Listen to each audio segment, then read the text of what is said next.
Hey everybody and welcome to the Board Game Specialists. I am Melanie. And I'm Carla. And we on our episode 46. And this week we are talking about our top 9 party games. This is the perfect time to have party games. There's more gatherings, there's more people coming together and having evenings. And having a party game is just a great way, in my opinion, to have an activity that kind of brings everybody together. How did you find doing this list here, Carla? How was that for you? It was hard. I love party games. That was one thing I've kind of played all throughout the years. Maybe not as a child so much, but as a young adult with couples before I became a gamer, always played party games. We would get together for nights of just games, and the games would always just be party games. So that's kind of what we thought of games at that time. You know, like, okay, let's play. Well, some of them are actually on here, but yeah, so I love them. And nice. Yeah, it was a tough list, but I got through it. What about you? Yeah, you know what? This is the same, like kind of in my 20s or whatever, like I still had a large board game collection before I got into board gaming officially, but they were all party games. And then kind of it evolved from that, but yeah, a lot of those games I still have or still like to play, so that's great. Now, before we get into that, what have you played lately? Well, I got to try Brazil Imperial last week. Oh, nice. Now that was neat, and I kind of knew a little bit about the gist of the game, but then when I learned it, I'm like, oh, this is so similar to Scythe. Like, okay. Very, very similar to Scythe. Smaller kind of modular board, I'd say, then a few different mechanics, but I liked it better. It is still kind of a race, like, so it's a kind of a Civ game, but not, I wouldn't say a Civ theme, but you are building up your, like, not civilization, I guess, kind of city or area, and you will put different farms and trading posts and things that will give you resources. You also build cities and things that basically will give you points. But what you do is there's 3 eras, and you play through, 3 of them. And so you have these objective cards through each era that you're trying to complete. And once you complete one of them, you'll get kind of another bonus. And you know how you'll have actions in Scythe where you have some on the top and the bottom. If you upgrade, then you get a better action each turn, and you can only choose one each turn. Like, you can't choose the same one. You have to move to a different spot. But there is some battle in the game. We barely did any. I think we only had 1 battle. So just like in Scythe, you don't have to battle to play or win this game. You can completely leave it out. But it's probably intended for some of that, because if you're ever on the same hex, then you will kind of battle and you will get those resources, because you do put your resources right on your tiles that you produce, kind of like in Scythe.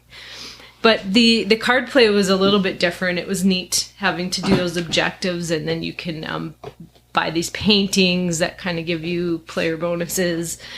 And it was really interesting. I really liked it.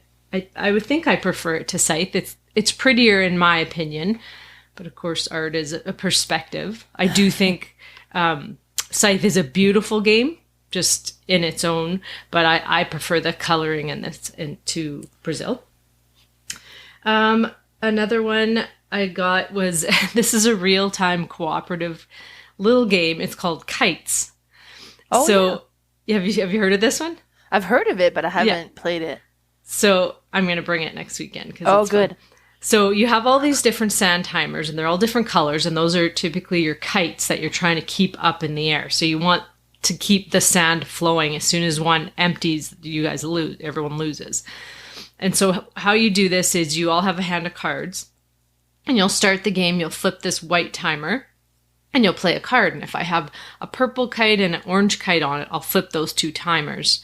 And then the next player goes, and they will, play another card, and it might have 2 things on it or 1. But depending on what colors, they'll flip those timers. So you're just trying to, like, keep these timers going. And if everyone gets, like, close to the end, you kind of need to play that color. You can always use a single card to flip the white timer. That's sort of like a neutral, but you can't have any of them drop. And the timers have different times in them. So one is like a 30-second, one's a 45-second, one's 60, 75, 90. And of course, the 90, there's barely any of those cards. There's lots and lots of like the 30-second timer, which is good because you need to keep flipping that. So we played the base game of just that, and we won. And then, so I tried this last night with a couple friends, and then there's some other cards you can stick in where it's like, okay, you can't talk. If this card comes up, you can't talk for a whole round because you really need to talk in this game. You have to be like, okay, we need red, we need orange. Somebody play red, orange. Okay, now white. There's another card that is a cloud card, and it flips all the timers over. So if you've just flipped for like one, good or bad. yeah, it could help you if they all need to be flipped. But when the card comes up, it has to be the next card you play. Then there's another card that you can play that you have to all pass a card around. So it just kind of takes up some time when you're trying to get all these timers. And it was really fun. It's like a maybe 5-10 minute game, but kind of just get your heart racing. It was really neat. I played my Christmas tree game again. I can't remember if I talked about this, but it's a tile laying game. They are cards, but technically you would kind of think they're tiles. And you have this big Christmas tree, and you have a hand of cards, and you will draft one of these cards and then pass your deck to the next player and so on. So you're always seeing everybody's hand kind of thing. They're not even anyone's hand, but you just pass them around. And you'll place this tile on your tree, and there's different ways of scoring each tile. Like you have Christmas bulbs, you have candy, you have gingerbread men. So the Christmas bulbs have different colors and shapes, and inside they'll have these little stars, which are points. The candy has points in them. And then the gingerbread man, if you put it on the tree, however its arms and legs are pointing, it wants certain things in those spots. So if you can fulfill all those things, you'll get like a full 18 points for that gingerbread man. But if you can only, do a few of the correct things they want, you get less points. And then you also have these objective cards that you each have 4 the whole game, and you'll choose 1 per round. And then you'll throw it in your hand of cards so that once it gets around everyone will see the objectives that are scoring this round. So you might have to score like the most gingerbread men or the most yellow ornaments or something, or there's some patterns too that you might have to fulfill that are a little more complicated. But you finish that round, and then you'll do the objective scoring, and then you play 2 more rounds to completely fill your tree. And then at the end of the game, you will count all the little points in your ornaments. And then there's also these little light bulbs there's half of them on some of the cards and on some of the places on your board, and you're trying to match these colors. So like a light bulb, a yellow one, you want 2 yellows to match, 2 reds, and those will each give you points as well.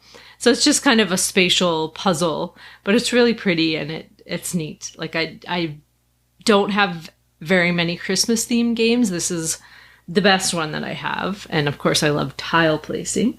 So that one was fun. And then one more I played was another Christmas game that I just got to. And it's just a light card game called Holly Jolly. Oh, how is that? It's good. It's light, but it's cute. It's a set collection game. And so you have this Christmas tree set up made of cards, and you have these 3 cards in the middle that are either lights or tinsel. And then you have this stack of cards. So you will either take a lights card, or a tinsel card, and you'll add it to those 3. And however you place it, if I place a lights card, I'll add up all the lights that are there, and that will be the amount that I have to spend to take a card off the tree. So if my lights add up to 7, I have to take exactly a card worth 7. So it might be like a snowman that is like a set collection, or a rocking horse that lets me take another present under the tree, which there are these smaller presents under the tree, and some stockings, which are face down. The presents are face up, but the stockings are face down. So you can choose what you would want if you had that card, and you can see the points on the presents, and some of them on their own are set collection. But the stockings might be some really neat things, or they could be a lump of coal. So you're kind of gambling whether you're taking, the stocking or not.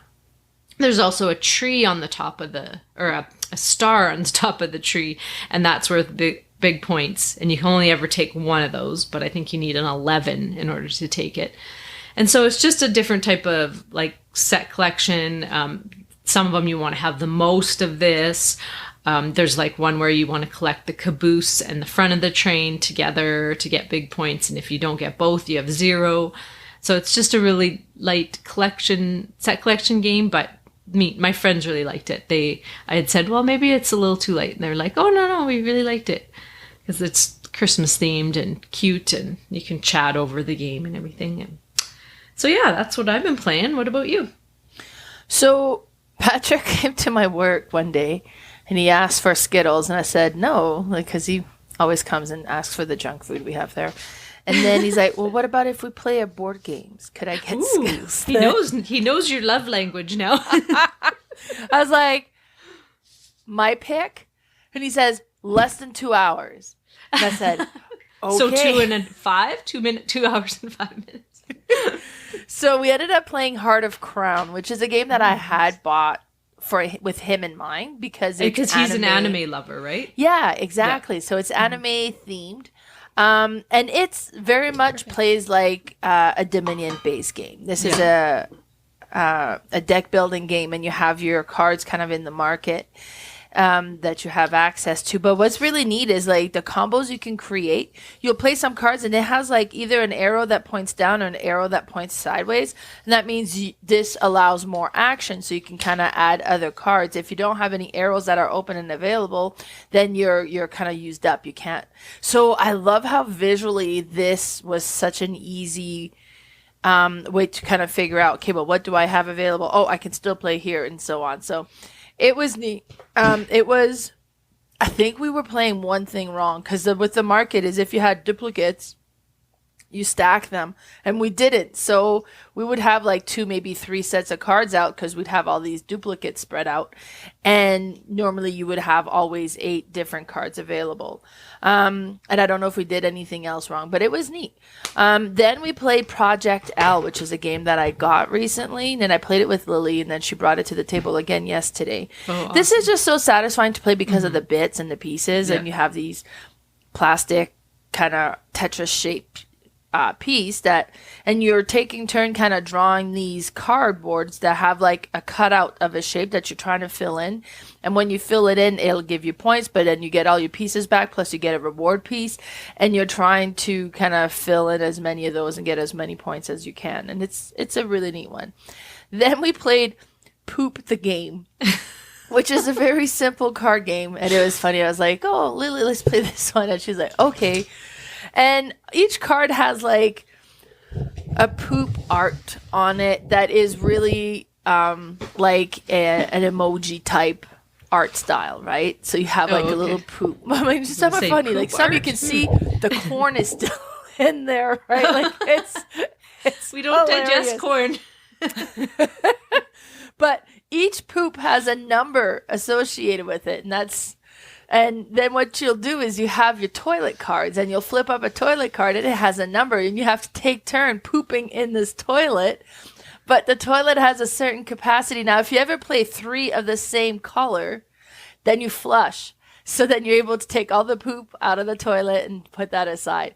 But if you ever put the card that brings it to the capacity of the toilet or over, you've clogged the toilet. You got to take all those cards and put them in your hand. The toilet gets discarded and your toilet is brought out. So, and the goal is trying to get rid of your poops, right? And get rid of all of your, like, have an empty hand. We played this 3 times in a row. Like, we finished and Lily's like, okay, reshuffle, we're doing this again. So, it was hilarious. But yeah, Poop the Game. Oh my gosh. Yeah, so that's pretty much all that I've played another few little games, but some that I've played, talked about lots before. So let's get into our top 9 lists. So Carla, any honorable mention for you? I just have a couple. I have one, I don't think I've talked about it on the show yet, but it's called The Game of Things. So, or The Box of Things. It kind of looks like it says that on there, but the actual title is The Game of Things. Now, this one, we used to play with a bunch of adults, there was a nasty game of things or a nasty box of things. So it was a little bit more adult version, but there is just like a family version. And it's such a simple concept. You literally don't even need this game. You could think up the questions and just play it. And it's all it is there's these questions in this box, like I can't even think of a random one, but like something that makes you cry is one I've come across. Okay, something that makes you cry. So you just write an answer down. But you kind of don't want to write an answer that people would think you would say, probably, because they will obviously just guess you. So you write something down, maybe something like crazy and wild, or something just like, that just someone wouldn't think you would say. And then there's always a person that's going to read them, and they don't actually play that round. They just guess. So they will like take all the little pieces of paper, because you just write on these little strips of paper, and kind of mix them up. And then they'll read them out loud, each one of them. And then the person next to them will have to make a guess of one of them who it matches, which person. Like, I think Mel said this. Now, if they're right, they get to keep going and keep guessing more. If they're wrong, then it goes to the next person. And then it comes back to the person. I don't think that person actually guesses, the person who's reading them out. Because I don't think so. No. Yeah. So I think they're just the reader that round. But it sounds just like, really? That doesn't sound fun. It's hilarious. It's hilarious. Because and then you have some people who have the same stupid answer, and you're like, okay, who are the two idiots at the table that wrote this? It's usually the teenage boys or something. Yeah. That's normally who I play with, so.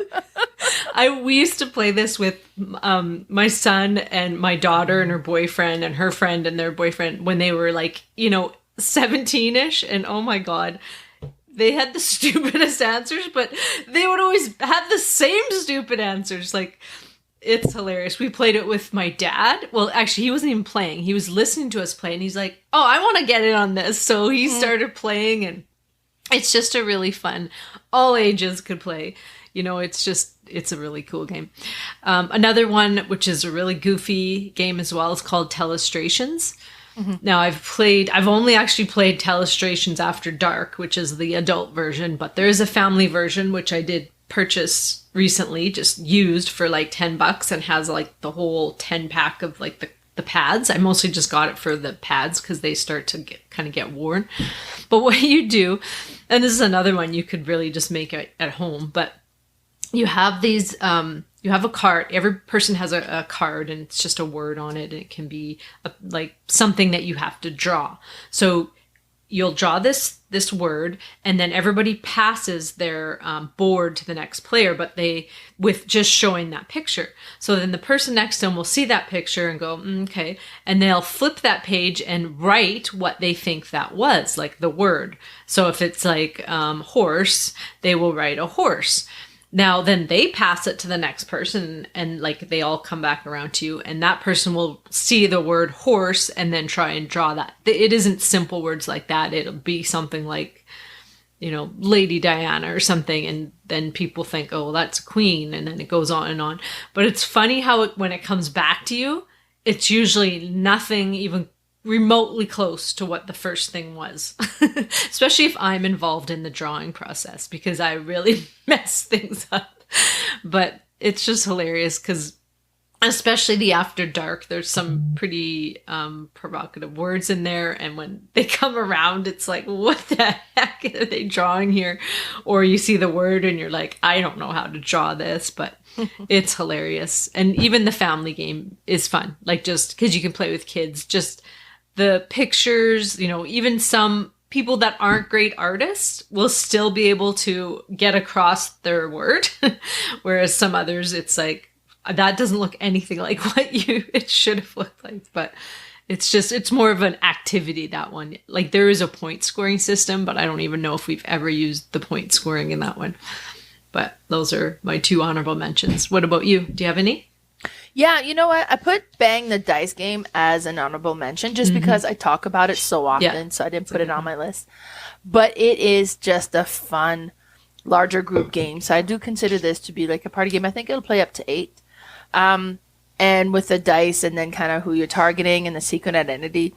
As I said, I've talked about this game all the time, so I didn't put it on my list, but it's one that I think in a party theme setting is just a great game. Awesome. All right. So that's it for your honorable mentions? That's it.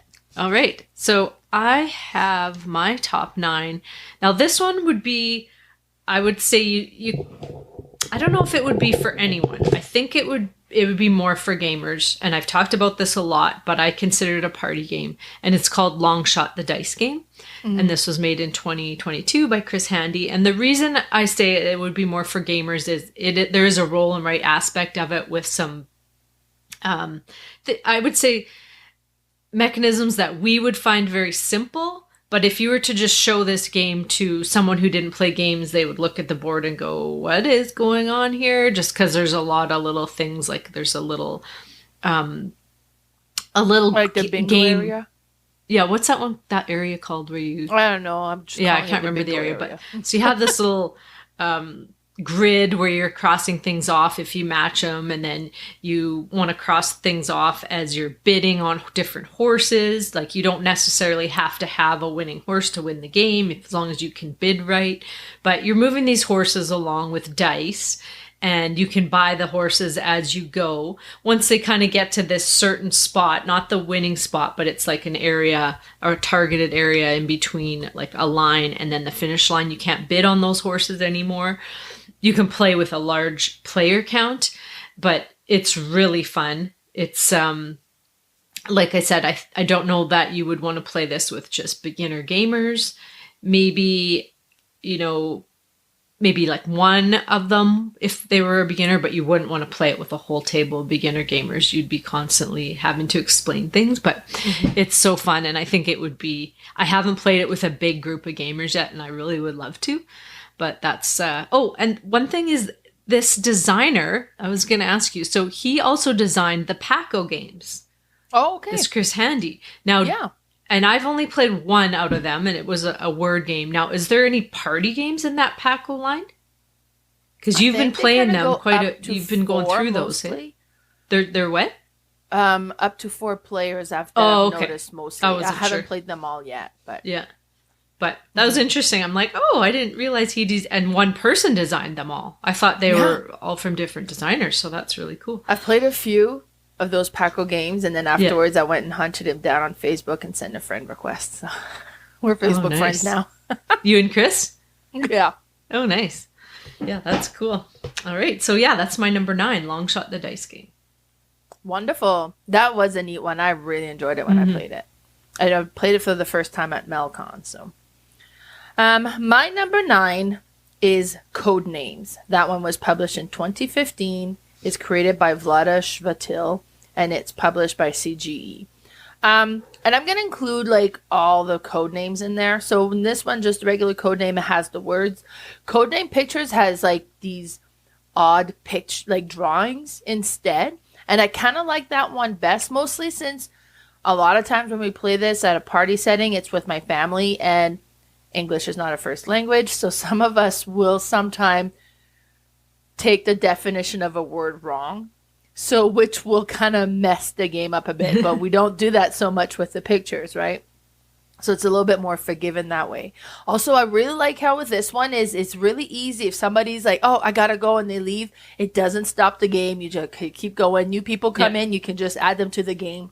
When we do the party games, like my stepdad always like, no, I'm not playing. And then we get started, and then he participates and he gets going anyway. So it's like, okay, he's not playing, but he will play. So yeah. But this is great for that. And then you have like this grid of cards on the table, and you'll have like a map card that the clue givers are going to look at, and then it kind of shows which card you're trying to get your teammates to guess. Now, some cards will be like, these are the cards that I need to get them to guess. The other team has to get them to guess these other cards. Then there's going to be like the innocent bystanders that are just part of the grid, but nobody really needs to guess those. And then there's the murder card, and you do not want them to guess that card, or it's like instant lose. But it's interesting, and you'll be kind of looking at the cards on the table, and you kind of come up with a one-word clue, and it'd be like, I don't know, you'll be like candy 2. So then that means there's 2 cards on the table that would somehow have something to do with candy. And it's so weird because you look so much at your own cards of what you're trying to guess and be like, oh, okay, yeah, like popcorn then. Oh, darn it, I didn't see that one was there. It's not really candy, but you could have like, I was like, oh, no. So like, it's neat. It's a fun one. That's my number 9, Codenames. Yeah, good choice. My number 8 is So Clover, made in 2021 by Francois Romain. And this one could be played with anyone, I feel. It's a cooperative game, so it's kind of it is in the line of the just one So Clover and Fun Facts, and this was the second one.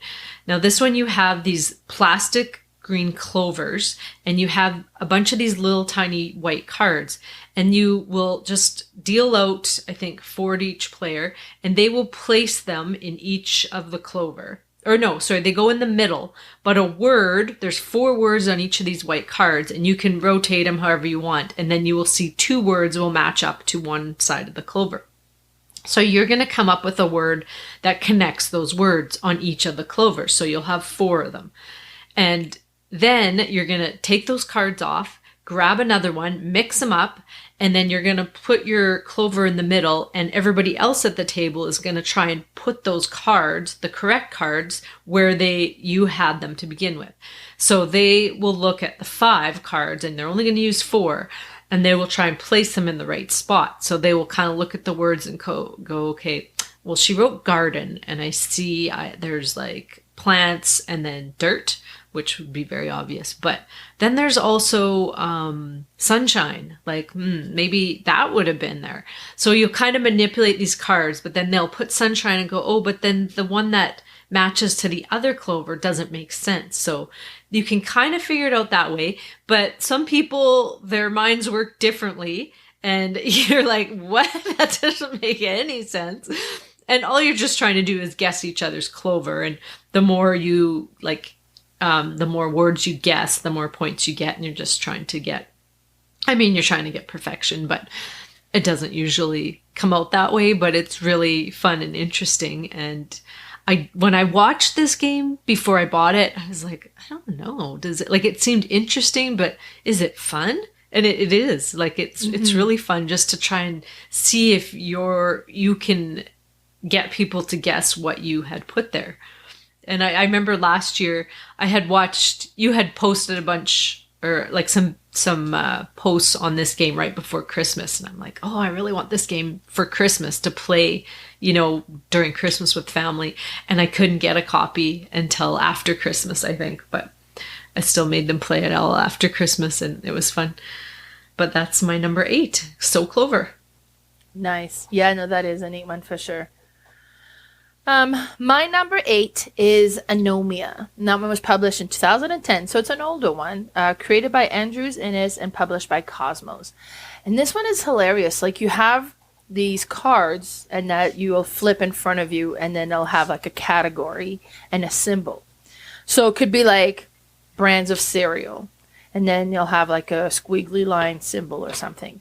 And what you do is you put that in front of you. Now, if you ever have a symbol that matches what is on another person's card in front of them, then you have to shout out something that's on their card that matches what their category is. And it could be, I don't know, a restaurant chain. So it'd be like, McDonald's! Or like, if you just shout out something as fast as you can, and the wrong answer comes out all the time, or you get stuck with oh my God. I know it, but it won't come out of my mouth. Yeah, I've got the Anomia Party Edition, which is just basically has like 6 decks of Anomia. Yeah. And it's just so that when you finish one, you kind of grab the next one and you just play. Like, you could just do it with the one deck, but I think the base game comes with 2. The party just has more, I think, just for more variety a little bit. But it's hilarious. And every time I play this game, like, it's just one that everybody gets laughing at. And I really like it. So that's my number 8, Anomia. Yeah, no, that is a good one. And a lot of times people will start standing up and looking around the cards, and it's funny. It's a good one. I have the X-rated one version. It's kind of silly, but they also have a pop culture one out now. Oh, neat. So I'm not sure what kind of words are on there, but they'll just keep adding decks, why not, right? Yeah, good one. All right, my number 7 is Word on the Street, made in 2009 by Jack Dagnan. Now, this one is a word game, of course, and then again, I didn't think this would be like a real hit. I had watched Game Boy Geek talk about this game and how he didn't even really talk about it as a party game, but just how he used to play with his mom a lot. He had played in groups with it, and how they loved it. So I kind of bought the game just for like maybe a 1-on-1 or 2v2 game. And then played it and everyone seemed to like it. So I brought it out last Christmas and everyone loved this game. You play in 2 teams and you just have this board in front of you with these letters, and so the letters all go in the middle, and you don't use every letter in the alphabet. They take out some of the real hard letters, and I think no vowels are on there as well. Y is on there, and so the letters all start in the middle, and then there's like 3 or 4 spots to each side of the person. And so what you're doing is you'll get a question, and it might say things in a refrigerator or something in the refrigerator. And you have to think of one word, and you try to use as many letters as you can. So like, let's say you say cucumber, you'll take all the letters. So if there's 2 C's in there, I'll get to move the C over twice. And then so C-U, there's no U, C, there's no U-M, I'll get to move the M, and then the B and the R over. And you want to get the letters off the board on your side. And if you can get 7 letters off on your side, you win the game. The neat thing about it is the letters can move back and forth. So if I got this C over 2, I only needed to get 2 more over, and then I've locked in that C. So the next time, once we're done, the next team will go. So they'll try to think of a word to probably get that C back over towards them so that I don't get it off my board. And you only have a 30-second timer, I believe. So you have to think of the word and spell it out in the 30 seconds. We usually house rule it that as long as you've thought of the word in the 30 seconds, you don't have to spell it all out and move the letters, just have to get that word out. But it's neat because you have to kind of cooperate and figure out, okay, what's the best word. And then usually always the games will come down to we each have 6 and we only need 1 more. So you're just going back and forth trying to get these letters slid over, and there's always like the hard letters left that, like a K or there might even be an X on there, I'm not sure, but there's a Z or something. But it's so neat because you're just trying to get them. This is another one where the guys seem to win this game, and I don't know why or how, but gonna have to try and redeem ourselves this Christmas and win Word on the Street. But yeah, that's my number 7. Nice. My number 7 is Wits and Wagers. This one was published in 2005. It's created by Dominic Crapuchet, and it's a North Star game. And this is such a neat game. Like, it's what is it, like a trivia game basically? But this is all going to be trivia you're not gonna know. And you don't have to. I had one where it was like, what is the shortest distance between, I think, Russia and the United States? And we're like, okay, geez, I don't know, like 20,000, I don't know, 150,000 miles. And we're coming up with these big numbers. But if you look at the map, instead of thinking map and think globe and Alaska, and it's actually quite a small distance. So none of us were really close, but it doesn't matter. You could just come up with an answer and you write that down on this dry erase board. And then you put all the answers in numerical order, because the answer is always a number of some sort. Mm-hmm. And then you have these kind of poker chips, and then you start kind of bidding on which answer you think is the closest. And you don't have to bid on your own at all. And you'd be like, okay, well, there's a lot of like 20s here, so I'm going to guess like it's in the 20s. So I'll bid on this one and this one, or whatever you want to do. And then whoever is the closest, then that's the winning answer. And then if you bid on it, then you kind of, depending on where this answer is, if you kind of double your money, triple your money, or whatever. And then it's whoever has the most money at the end. But it's so neat. We played this one time with my teenage kids, and their friends and family was over. So and all of us, and my son's friend just loved it. He was like, "Hey, let's play again. Oh, let's play again." It's like, and it's just a great, neat, weird trivia kind of bidding game. And that's my number 7, Wits and Wagers. Yeah, that's a fun one. I have the Vegas version of it, so I don't know if it's much different, but it's like a big mat that rolls out, and then you place your bids and stuff. It's quite neat. Yeah, and then you have, I think maybe it's just a higher player count and it makes it bigger. But maybe, yeah. This one I have has like this felt mat that unrolls that you put everything on, and the I think they're pretty cheap chips, but it's these are too. It's just I think it's just a big. I don't know, maybe it's not much different, but it's neat. I know we had one question one time. It was like, how much sugar is consumed in the U.S. a year? And it was like an unbelievable amount. And we were all way off, but I was like, oh my gosh, it was terrible. But it's interesting because you do learn some things, and it's neat if like there's a sports question. You're like, okay, well, I'm going to bid on my brother because he knows every single fact about any sort of, it's a good one. Good choice. All right, my number 6 is Chameleon, made in 2017 by Ricky Tata. Now this one is a word game, but more of just a guessing word game. You don't have to spell or anything. And so what you do is you have this card in front of you, and there's several cards in the game, and they're different categories. So you'll put this card in front, and it might have different foods on it. And then you shuffle this little deck of cards, and you hand out a card to everyone, and everyone will either be it'll show a color, and it means like you're on the team basically, but one person will have a chameleon card.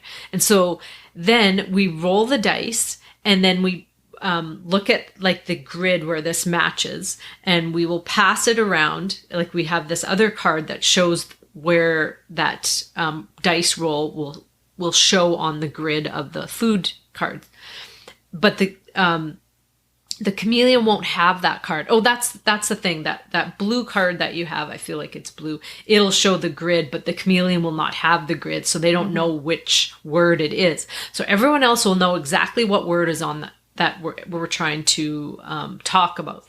The chameleon will have no idea. They only see the card in front with all the words. So then you start the round, and you hope that if you're the chameleon, you don't have to go first, because what you do is you're just going to say a word that describes that word, but you don't want to be too obvious because you don't want the chameleon to know what you're talking about. And then when it comes around to the chameleon, they have to say a word to describe the word that they don't know. So it kind of sounds like, what? That doesn't make sense. But hopefully they would have heard a few, like of the descriptive words before it got to them, so that they can kind of bluff their way, and just usually they're the most vague out of everybody, and so you're like, So anyway, everyone will go around and say one word, and then you all will vote to see who you think the chameleon is. And sometimes the chameleon is very good, and they have, totally said something that nobody suspects them. And other times they're very obvious. It's like you had no idea what we were all talking about. But then there's sometimes where people who are actually describing the word say a terrible word that doesn't even relate to it. And you're like, that's them right there. And so how the points work is, if you have guessed the proper chameleon, you get a point. If you are the chameleon and nobody guessed you, you get, I think, 2 or 3 points. And then the chameleon will also get a chance to guess the actual word after. And if they get that, they will also get a point.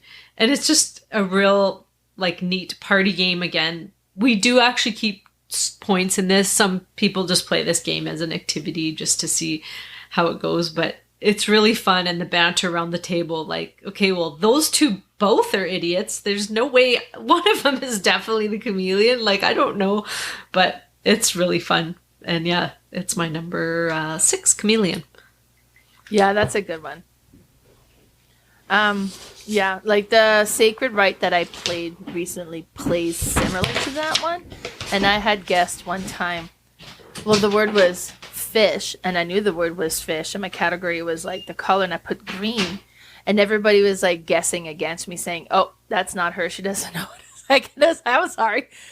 if I was going to draw a fish, I would draw it in green. I thought green was a great option, but yeah, now great pick on that one. My number 6 is Scribblish. So that one is very much like what's it called? I wrote it down. Oh, Telestration. But it's a cranium version of it. So it was created in 2009. The designer is Brian Waystock, and it's published by Cranium. And it plays pretty much exactly like Telestration, but instead you have this little plastic piece that a piece of paper rolls up into, and then on your turn you're going to pull out the piece of paper, and it'll have, so on the very first turn it'll have like a thing where you can write down the caption of what you pick. So you get a card, there's a few different phrase, and you're going to pick one, and one of them was that we had played was my family walk on stilts. So then you would write down my family walk on stilts, then you would pull in a little bit further and you would do the drawing of it. And at the time, the person that had it had done it in stick figure drawings, and then had put these drawings of people walking on stilts and stick figures. And then you roll it back up. And then you roll a dice, and it'll be like to the left, to the right, or shuffle, and it kind of gets shifted around. And then you get the new one, and you pull down just the last section. So in this case, they pulled down and got just a picture of the stick figure peoples on stilts, and it didn't look like that. So then you write a new caption. So the guy who got that one was like, "What the heck?" So then you became, "I have 2 extra feet at the knees." And then that gets rolled up again, and then you roll the dice again, and it gets shuffled, and you get the thing again, and you pull down, and this time you see just a caption. It's like, okay, I have 2 extra feet at the knees, and you have to draw a new thing. So like, okay, so then face leg with feet sticking out at the knees. It is like, by the end, it can be unrecognizable as to what it was. And what I like with the Scribblish is because it's not on a dry erase board compared to Telestration, I have all these pieces of paper. I don't throw them out. I keep them. And then when we play, we always kind of go through and look at all these past ones that came up and how they just turned and changed and became so weird. It's hilarious. So that's my number 6, Scribblish or Telestration. Oh, that sounds hilarious. I feel like I've owned this game at one point, but it's like a pink box or pink purple or maybe box. a friend had it or something. I feel like I can see this an box extra copy at a thrift store, so I combine them because it'll play 6 players, but then combine, then I can play up to 12, right? So nice, awesome. It's neat. And that was your number 6. Mm-hmm. My number 5 is Just One, made in 2018 by Ludovic Rodi and Bruno Sauter. Now this one is the first in the line, which I've talked about, so Clover, but this is also cooperative, and this one is the most simplest concept ever. You literally just grab a card, and there's 5 words on it. If I'm the person in the hot seat, I will just pick, or I won't actually see the card. They will everybody else will see this card. I will just pick a number on that card, and I might say 4. So they see the word that is on number 4. And they have these little dry erase plastic things that they get to draw a word on. And so they will draw a word to describe that word. So if the word is desert, they will all draw a word, write a word. And so one would maybe write sand, one might Sahara, one might write dry, or like you're hoping that you have different words from everybody, because what you're trying to do is get that person in the hot seat to guess the word. So they all write their words down, and then they will compare them before they show me. And if any 2 are the same, they get disregarded. So if you had all these words and then a bunch of people wrote sand, a bunch of people wrote Sahara, then those all get left out. And what's left is dry and I don't know, there might be another word and you're like, okay, dry, and it's like something that it just, doesn't really relate. So the funnest part of the game is trying to come up with a unique word, because you're looking around, and it seems to be like when we play this game, there's always 2 people that are writing the same word, and they like have the same brain and they think alike. And those are the word you needed to describe that word. So it's hilarious. We played it last weekend with a bunch of some gamers, some non-gamers, and everybody really liked it. But it was so interesting to, after a while, everybody's looking around at each other like, okay, there's always one obvious word that you all want to write, but then usually nobody will write it because they think everybody will write it, and then that one gets missed and you need that word. So it's just a fun, another one you could just play as an activity, but technically the scoring, you just kind of keep track of how many cards you have guessed correct, and you try to get all of them, but the higher you get, the better you score. So this is a really good one that goes over with all ages as well. And that's my number 5, just one. Nice. That is a good one. I like that one. Mm-hmm. So that was your number 5. My number 5 is Secret Hitler. And this one was published in 2016. It was self-published, and then the designers are Mike Boxleiter, Tommy Morenguez, and Max Temkin. And I'm pretty sure I'm butchering all of this. But this is a neat one. It's funny, like my youngest son, ended up playing it at a friend's house. And then he said, Mom, if you ever come across this, we need this game. So then they had it at FallCon. They were selling it there at the store. And I was like, oh, do I get it? Do I not get it? And then they ended up, a group was playing it. And then like I was walking around volunteering. And then by the time I came back to the table, like the number of people watching and playing this game had like tripled. So it was like, had attracted a big crowd. And it's actually really funny. So you get handed a thing and you're either part of the liberals or you're the fascist team. And one of the fascist player will also be Hitler. And you kind of take turn around the table being, and I can't remember if it's like the president or the government or whatever, but then you will designate a counselor. So the fascists know who each other are, and I don't know if they know who Hitler is, if there's more than one, but when we played there was 2, so they knew who Hitler was as well. So they'll be like, okay, well, I select Janine to be my chancellor, and then you kind of vote whether you allow this government or not. So be like, yeah, okay, well, we'll let that go through. Then the person who's the president or the politician anyways will draw 3 cards, and these are the 3 laws they're trying to pass. So as a liberal, you're trying to force through liberal laws. As a fascist, you're trying to push through a fascist law. So if the person that's the main person, he's got 3, so let's say there's 2 fascists and a liberal, if he's a fascist, he's going to get rid of the liberal law, so you have to force one of the fascist laws through.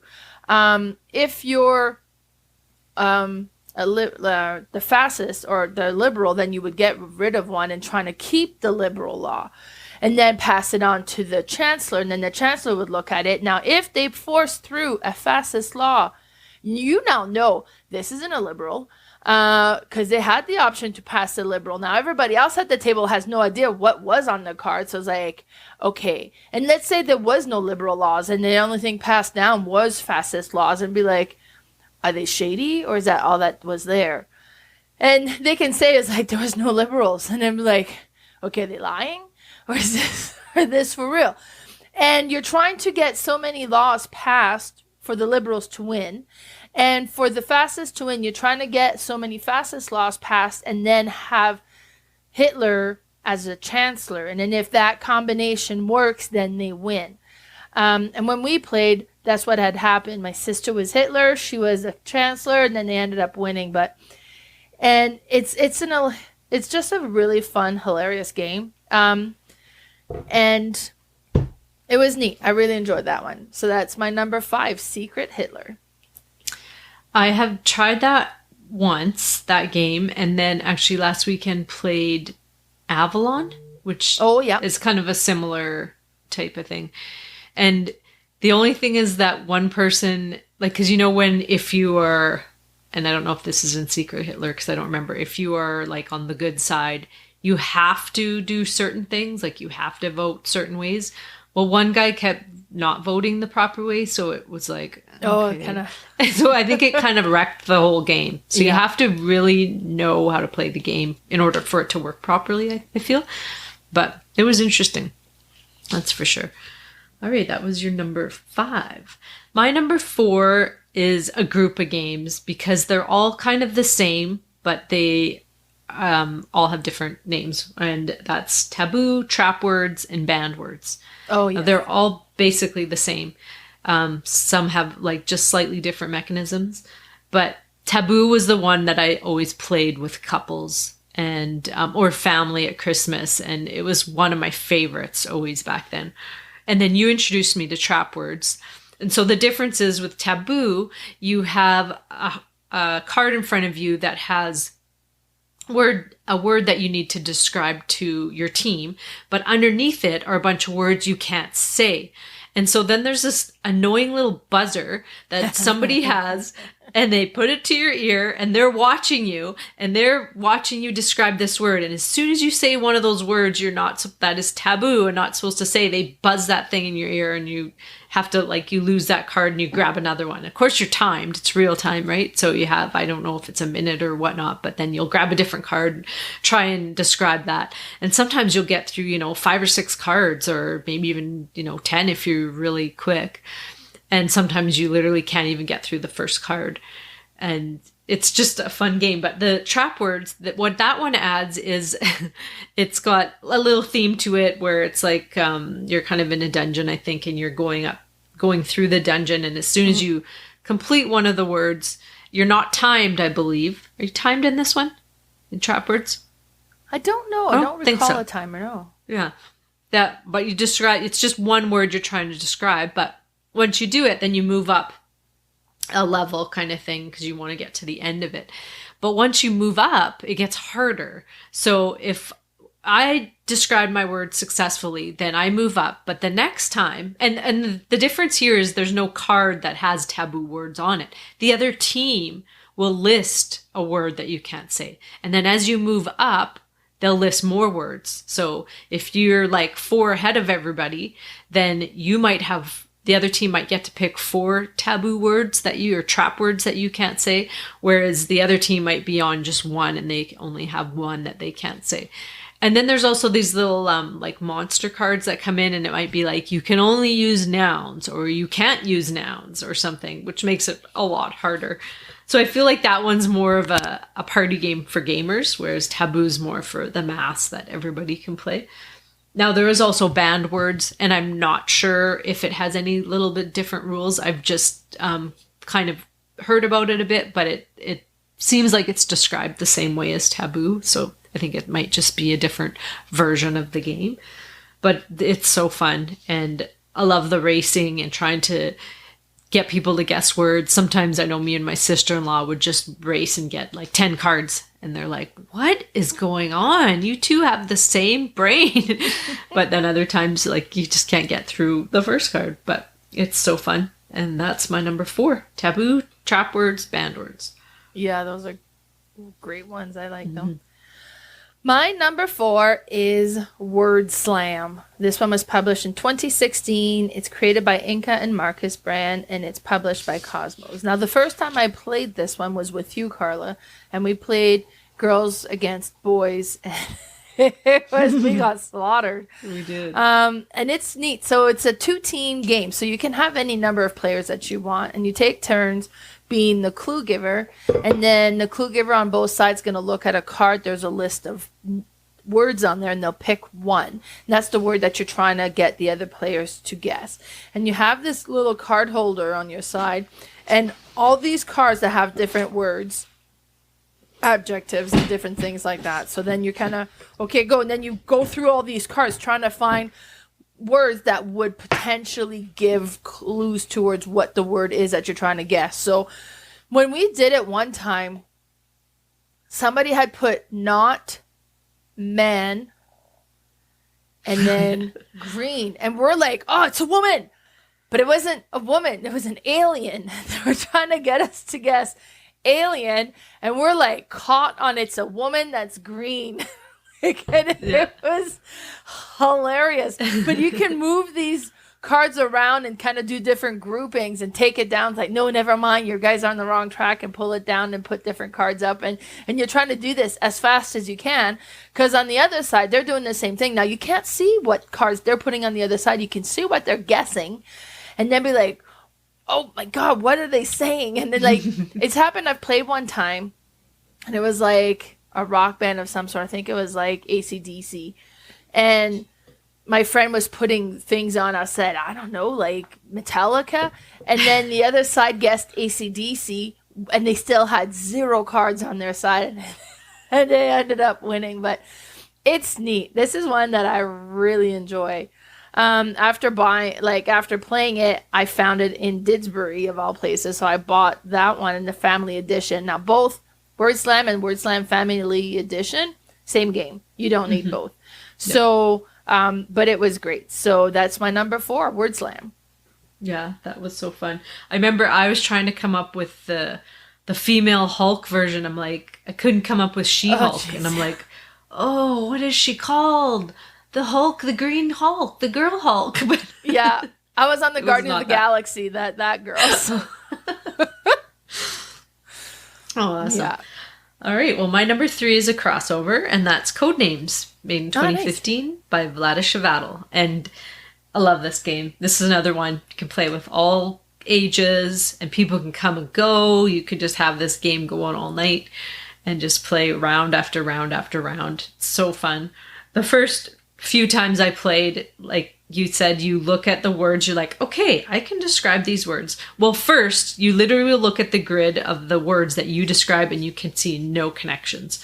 You're like, this is going to be impossible. But then as you keep looking, they start to come in focus. You're like, okay, I can do a couple here. So then I'm like, yeah, I got this. I'll say it. And then, like you said, like what did you say, candy? And then I didn't even notice those other words there. And so you really have to look at the whole board, especially that black word, because you can't say that. That's the one that'll make you lose the game. But it's so fun. And there's all different kinds of versions. And I've talked about the duet version, which is such a fun 2-player game as well. But any of the other ones can be played in big groups. And it's so fun. You can play this one easily, like on Zoom. When we were all in lockdown, this was, I think, a lot of families would play this when they could, all log into Zoom and play this together. And such a good game. But yeah, Codenames, my number 3. Yeah, that's cool. Did you remember when, I don't know, it was like the beginning of stuff, the mayor of Calgary recommended this game? Really? Yeah. No. I was like, what? That's awesome. He's a gamer. Or she. Yeah. He or she. Who knew? Now, my number 3 is a crossover, I do believe, Just One, published in 2018 by Repost Production, and it's Ludovic Rowdy and Bruno Sauter. And like you said, it's just such a neat game. You everybody sees the one word that you're trying to guess, and you got to come up with a unique single word clue. And yeah, it's kind of like, okay, and we'll be at the table, it's like, okay, I'm going obvious. Nobody else goes obvious. And then like, I write these one word clues, and then it's like, what? Why would you think this? I was like, I don't know. Well, you did, so you're raising. And then it's one that is a lot of fun. It always goes well. And that's my number 3, Just One. Yeah, it's awesome. I love it. All right. So my number 2 is my new one that I got to the table, and I've been so looking forward to this game, and it's going to be my Christmas game, like for the family. Oh, nice. I'm hoping everyone will, and I'm going to bring it next weekend. We're going to play it because I'll tell you what it's called. It's called Green Team Wins, which is perfect for me. I always play green. I'm always green. So I love the title. But it's made in 2022 this year by Nathan Thornton. Now, this game is another very simple concept. It's not cooperative though. It plays up to 12 players. I mean, you could get another game and play more, or just have more like cards, because you have this blank dry erase board, and on the top is like a scoreboard. So everybody starts on the orange team. So you have this cardboard piece that'll flip orange or green. So everyone starts on the orange team. And then there's 3 different categories of cards. There's this or that. So you have to choose one of the options. There's like 3 choices where like there's 3 answers to the question. You choose one. And then now I'm forgetting what the other one is. I don't know if it's a yes or no. But anyway, you take 5 cards from each of those categories and shuffle them all up. And then you'll flip one of them and you'll ask this a question, and it might say, do you prefer, let me think. I'm blanking from last night. Do you prefer, I can't think. Do you like Christmas dinner with all the trimmings, or would you prefer Chinese takeout? Okay, that wasn't one of them, but let's just say. So everybody just writes what they think, or they write what they think most people will think. So it's like a herd mentality thing. You want to just kind of be in with the mass of the group, the most people. So everybody writes their question or their answer, and then you all flip them over. And whatever is the majority, so if most people said, well, of course, Christmas dinner with all the trimmings, then they are all on the green team. So they flip their cardboard to the green team and they get a point. So they mark it on their little scorecard. And you just do a check mark. Like there's all these boxes, so you just check. Okay, so then whoever was in the lesser, like they stay on the orange team. So then you grab another question and say it's like, do you prefer Christmas Eve or Christmas Day? Like, which is your favorite?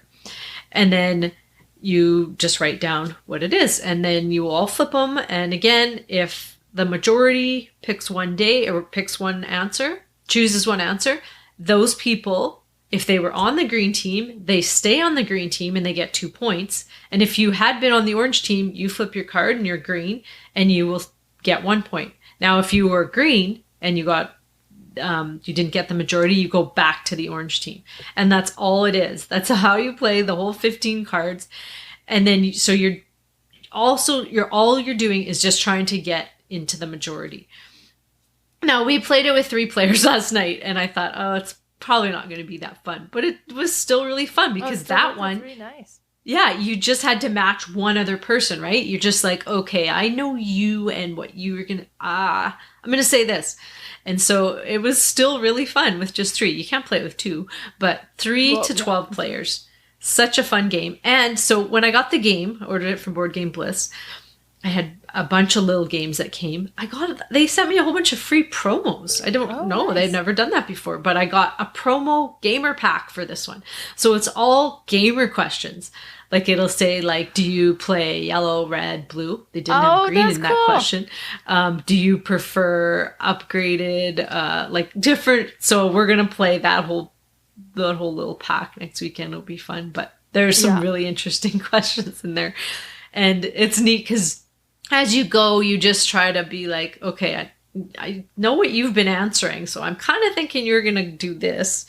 But like with a big group, it'll be so interesting because there'll be different clumps of answers, right? And then if you all tie, you all go back on the orange team. Or if you all have completely different answers, also you don't want everybody to be the same either. No, well, okay. You do. I mean, not everyone all the time because you all have the same points, but it's like, it's really interesting. Such a simple concept. I don't know how these people come up with these simple concepts that are so fun, and you're like, well, couldn't I thought of this? Like, it's just so simple. But this guy also made Medium, which is a party game that I really like as well. And he made another game, which is That Old Wallpaper, which is just like a pattern card game that's new that I want to get as well. But so he's quite interesting of a designer. 2 party games and 1 like pattern building game. So he's one to look out for. But yeah. So excited to play this one again. That's my number 2. Green team wins. I didn't put a number 1 because I've only played it a couple times. Right. I think it'll grow the more I play, and I can't wait to play with a big group. But yeah, so what's your number 2? My number 2 is Cash and Guns. This was published in 2014. It's created by Ludovic Maublanc, and it's a Repost production. And it's funny, this is one I've been wanting to have, and I ended up hunting it down and bought it from Zato Games in the UK and had it shipped to my work. And I didn't bring it to the bank. That would have been a bad idea to bring your little foam guns to the bank. But I was doing the deposit at the bank, and I'm telling all the tellers about it, how excited I am. And they're like, you okay? Yeah. You're crazy. And it was just like around Easter time. So we had Easter supper at Lee's mom and dad. And then I brought that game. It was hilarious. So everybody gets a little foam gun. And you will be flipping. Basically, you've gone on this robbery, and now you're splitting the loot. And you're kind of fighting on who's going to get in on this loot again, right? So you kind of flip all the loot in the middle. And then, so you have all these things that's going to be available that you're going to be sharing. So then on the count of 3, everybody will point their gun to somebody else. And you've put a bullet card in front of you. Now, you've got 3 bullets. And you've got 5 blanks. So if you've got a gun pointed at you, be like, okay, maybe it's a blank and I could stay in. Or maybe it's a bullet and I should bow down. Because first you point your bullet, you pick your bullet, then you point your gun, and then you got to decide, do you stay in or do you get out? Be like, okay, well, I got a gun pointed at me, but he's got 3 guns pointed at him that's pointing at me. So maybe he's going to bow out. So I'll be fine, so I'll stay. But then he didn't bow down or whatever. Like, it's interesting. So if at the end you stayed in the fight and you still have a gun pointed at you, that person's revealed whether they have a bullet or not. If they have a bullet, you're wounded. So you don't even get to take part in the loot sharing because you're at the hospital or whatever. If they had a blank, it was fake, you're still in, so you're going to be part of the people. So you have this little standee. So if you're still in the game, you keep yours up. If you're out, you knock him down. Then whoever's left at the end takes turn taking a card from the middle.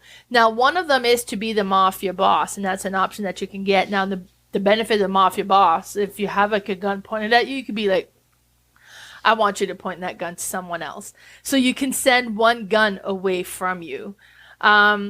It's neat. It's hilarious. And I just really, really like this one. And then the little foam guns are just so satisfying to play with.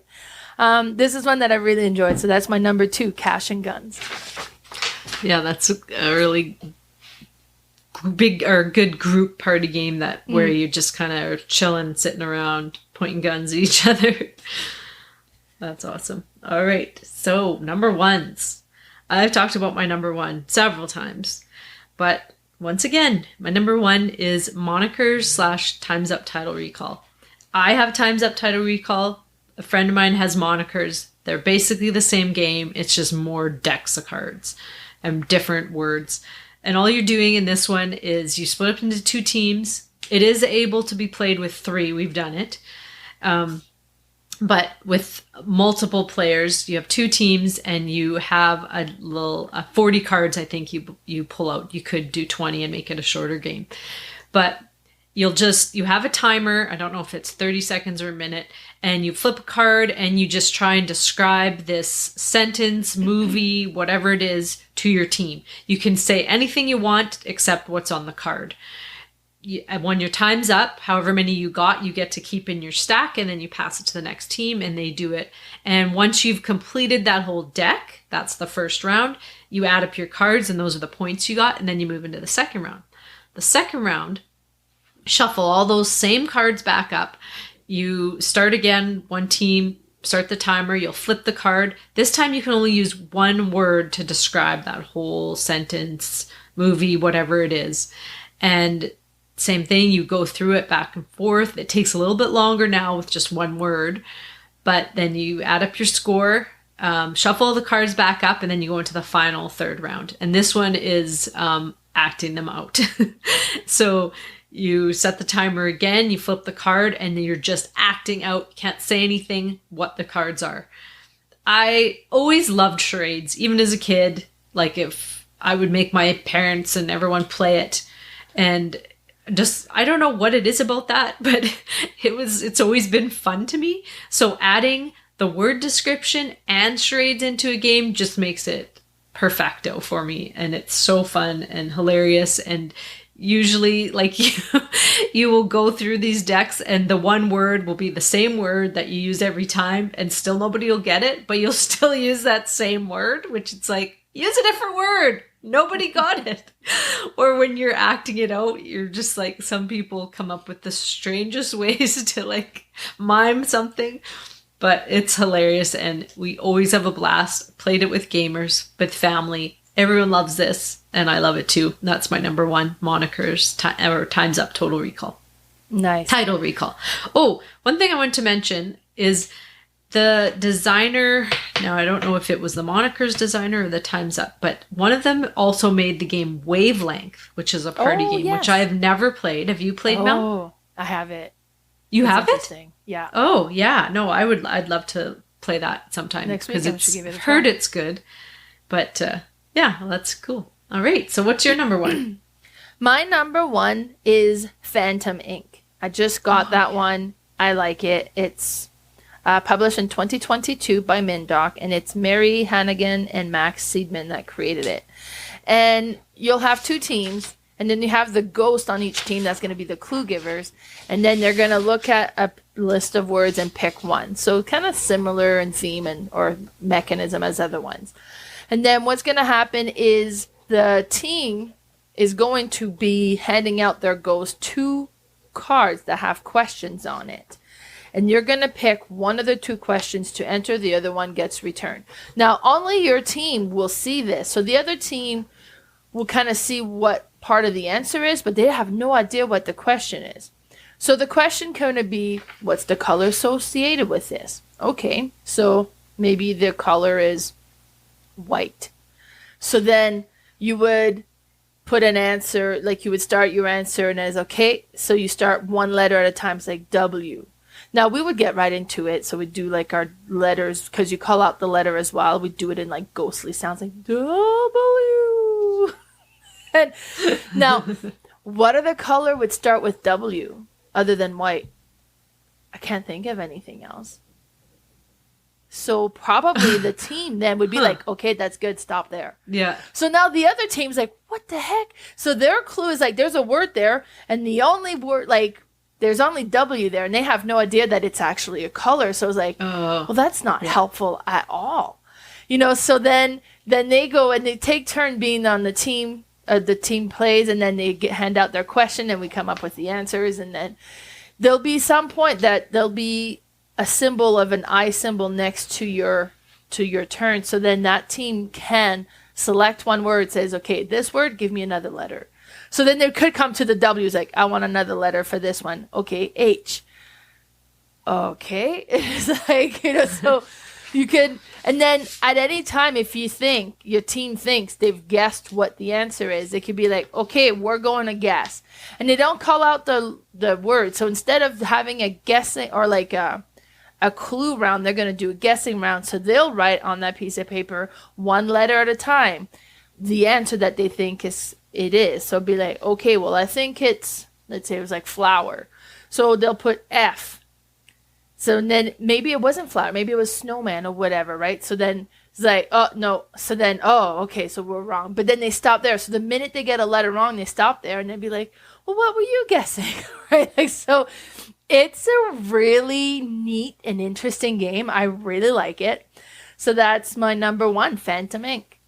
Yeah, that is a good one. I've only tried it with the 3 people. Would be, I think, better with more people. But yeah, I played it 4, so I think a bigger group definitely would make it more interesting. But it was neat. So that was it for our top 9 party games. And there's so many more games out there. Yeah. That's just amazing. So we do now have a Discord channel. So be sure to join our Discord channel. We'll put the link in the notes of this episode, and tell us what is your go-to party game as well. Now, next week, we're going to be doing our top 9 stocking stuffers. So games that we want to gift that would be small enough to go in a stocking. And then as well, we're going to be doing on episode 50, we're going to start doing our top 50 games of all time. And I know you started working on your list. I haven't yet. I've started, but it's going to my God.